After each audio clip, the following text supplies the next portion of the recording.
Who is the mystery blonde with Elon Musk at the president's address before a joint session of Congress? Everyone wants to know. Now Elon Musk shows up and he wants to take over everybody's computer data. Follow the money with Donald Trump and you'll find out who he votes for. Who does Donald Trump work for? Shit, obviously Elon and them. He ain't working for us. That's all I... Donald Trump works for himself, the billionaires, the corporations, and Elon Musk. Billionaires. Not for the American people. Who do you work for? Trump ain't working for my mother. He's not working for yours either. Who does Donald Trump work for? Billionaires. His co-president, Elon Musk, he's just kind of going along with whatever Elon wants. Elon Musk and the billionaires. Not the people. Is promising to deliver big on tax cuts for billionaires paid for on the backs of hardworking Americans. And who do you work for? I work for the American people. I work for the people! I work for you. I work for the people of New York State, and particularly Brooklyn. The people of this country. The people. The people. Shame on you, Donald Trump.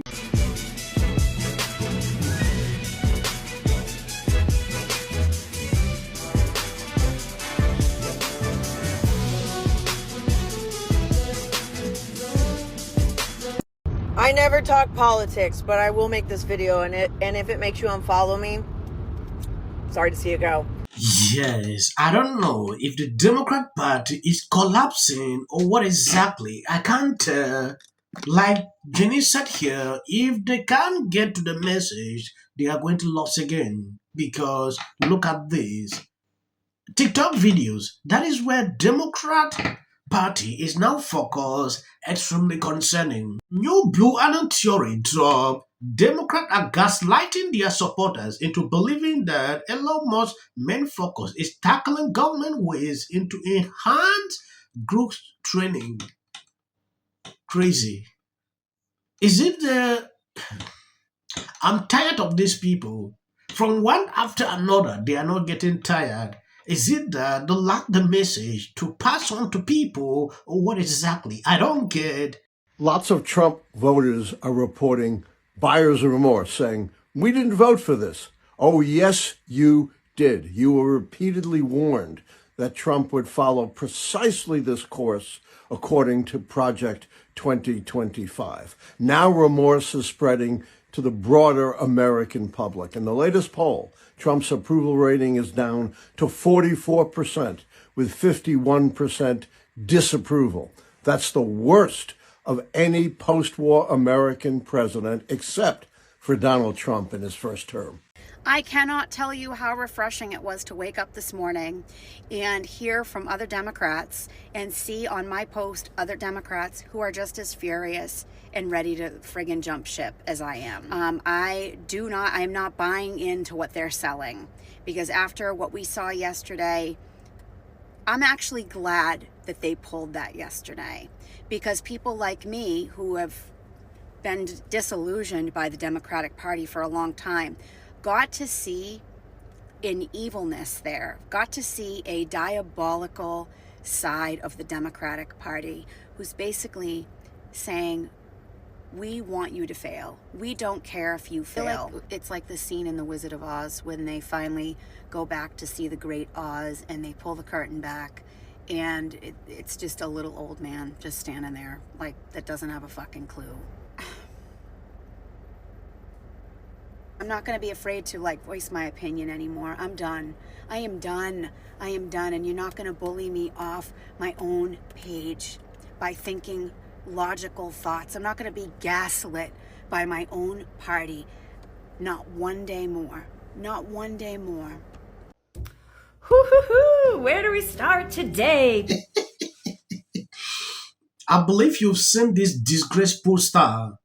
This guy predicted the election wrongly. He is just saying, oh, I saw some Trump voters regretting why they voted for Trump. Insane. I have not seen a single video, but I have a couple of clips. Like you just saw people regretting why they voted for this party, especially after that joint Congress address. Many people are leaving the Democrat Party. I will do a compilation of videos within the space of 48 hours so you can see, contrary to what this guy is saying. If he has proof, I want to see the videos. It is crazy. You will not see any. He predicted election. Oh, Kamala Harris is going to win at this match. It didn't work out. They blasted this guy on social media. He even quit. Now he came back with these lies.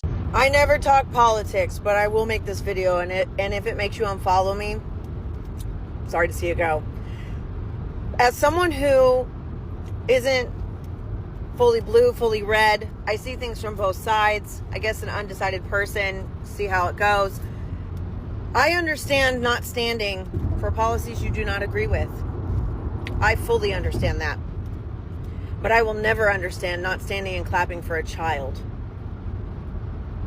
I will never understand someone's hatred for a grown human, that you can't set that hatred aside for just a moment for a small child who has brain cancer, or children who lost their lives as their parents are standing in the room. Regardless of the policies, I will never understand that kind of hatred ever in my life. Yes, now going into this controversy about Elon Musk. I don't know if you've seen this video. Take a look at this. Who is the mystery blonde with Elon Musk at the president's address before a joint session of Congress? Everyone wants to know. New girlfriend goes this comment on social media. Baby mama number 5 goes another. They were seen chatting before the president arrived, with Musk offering the woman a bottle of water. She seemed really proud of him, smiling and applauding enthusiastically. So, who is she? Well, the answer may surprise you. Her name is Heather Valentino. She's 53 years old and she's an esthetician from Pennsylvania, specializing in boobs. According to a coworker, she didn't know Musk prior to the speech. It's funny because it looked like they were together, but they weren't. They do not know each other. I'm sure they met there. It's unclear today how Heather got the coveted ticket in the VIP section of the gallery close to the First Lady. And President Trump is responding today to the speculation about what he meant during that hot mic moment with Chief Justice. I would love to know what he was thanking him for. Today, the president offered this explanation. I understand they are going crazy asking what is it that I was thanking Justice Roberts for, he writes on Truth Social.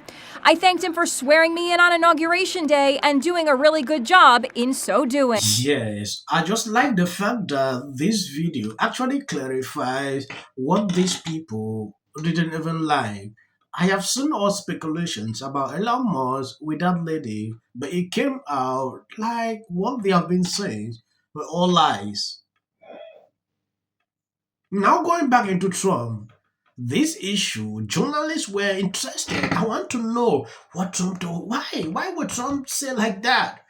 Trump responded today. They are all in shock because it came out, in a good way. It's important when someone does something nice, appreciate the person. They were wondering, like, oh, someone said, like, on The View the other day, maybe it's because they favor Trump during that trial or the immunity case.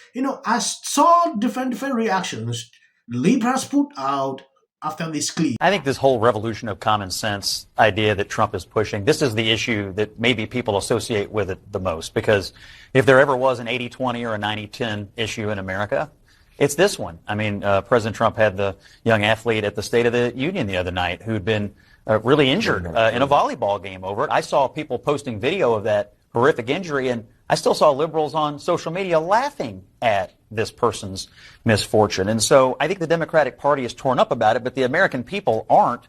Trump used it to political advantage, but then they expected him to do something about it, which he has done. If Democrats don't get on the right side of at least one 80-20 issue in America, they're going to lose again in 28. The role of the president is to put Scott Jennings on CNN is good. Yeah. He's like, oh my God, he's great. He's great. It's like just funny watching him logic speak and reason. logically to these people, and they freak out. Yes, it's remarkable. It is. And he's so calm when he does it. Yeah, he's so good, and it's crazy that they keep letting him do it, because it's like he's just dunking on these people over and over and over again, and they never score. It's kind of funny. Totally. I mean, kudos to them for having a legitimate conservative voice who's a reasonable person on these panels now. But even then, he's outmanned. It's like one of him, and there's a bunch of screechy, woke people. It's wild. I mean, they're like, I think we should still stay mostly woke. Yes. Yeah, that's essentially what they're doing. They're like, our business was being hurt when we were all woke, but let's stay mostly woke. Yeah. That way they just backed it off a notch. Just a notch. A notch. But it's not, the problem is when you back it off a notch and you let someone like Scott Jennings in, you're f***ing up your whole business. Yeah. Because all the viral clips are all him saying logical, reasonable things with a calm tone and people screeching about diversity and equity and and horseshit. Yes.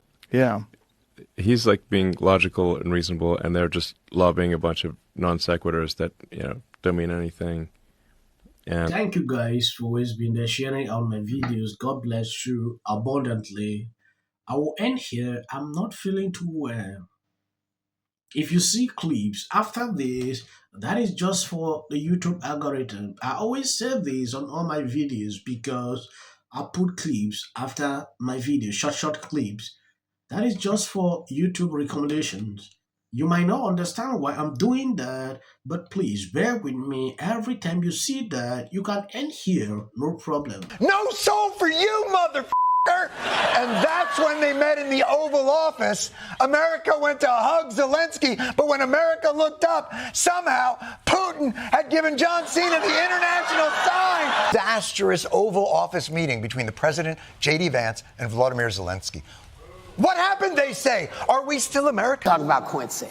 My life changed for media for admitting that, but at the White House today. Today, Donald Trump irreparably destroyed the 80-year-old post-World War II international order. An Oval Office ambush of an American ally that will reverberate all around the world and stain America's image for years to come. That was, to say the least, the most contentious confrontation between world leaders perhaps we have ever seen, certainly on television.